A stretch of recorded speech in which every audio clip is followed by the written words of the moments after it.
يا مساء الفل، ازيكم عاملين ايه؟ وحشتوني جدا جدا من الفيديو اللي فات. تعالوا بقى نعمل مع بعض النهارده تومية سوري بطريقتي. معايا نشا وخل وليمونه وملح وثوم وميه. وهستخدم كمان زيت ولبن او زبادي.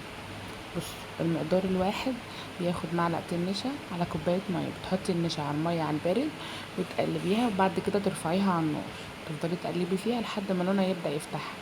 انا هنا عامله حوالي 3 مقادير فزودت الكميه، لكن المقدار الواحد معاكي بياخد معلقتين نشا على كوبايه ميه كبيره، وبتقلبيهم على البارد تحطيها على النار.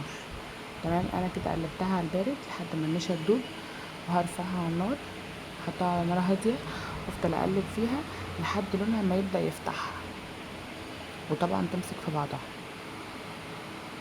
بصوا، هنا كانت خلاص بدات تمسك ولونها يفتح. بصوا، بيبقى لونها زي مايل للشفاف كده. بفرغها بقى في حاجه واحطها جنبي لحد ما تبرد خالص. لو انتي مستعجله حطها في الفريزر زي ما هي كده، مش مستعجله حطها جنبك. احطها بقى، اركنها على جنب وجهز الحاجه اللي هحطها في فرشه الخلاط.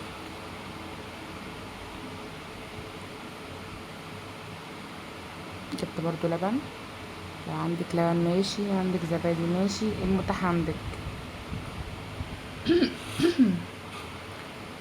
المقدار الواحد بياخد 3 فصوص توم. انا طبعا حطيت كميه علشان انا عامله بكذا مقدار.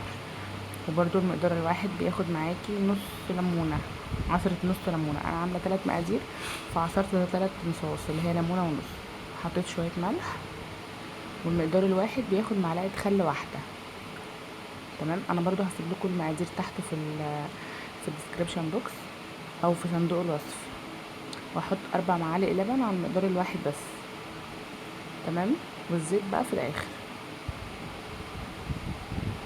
انا كنت عملتها معاكم في فيديو هنا برضو على القناه، هسيب لكم اللينك بتاع الفيديو موجود في الوصف. و... و... ومكوناتها، المقادير يعني بتاعت المقدار الواحد. هنا كانت خلاص النشا بردت، فهنزل بقى في الخلاط بيها على الحاجه اللي انا حطيتها. تمام، هضربها بقى في الخلاط لحد ما تتجانس مع بعضها ولونها يبقى ابيض زي اللبن كده.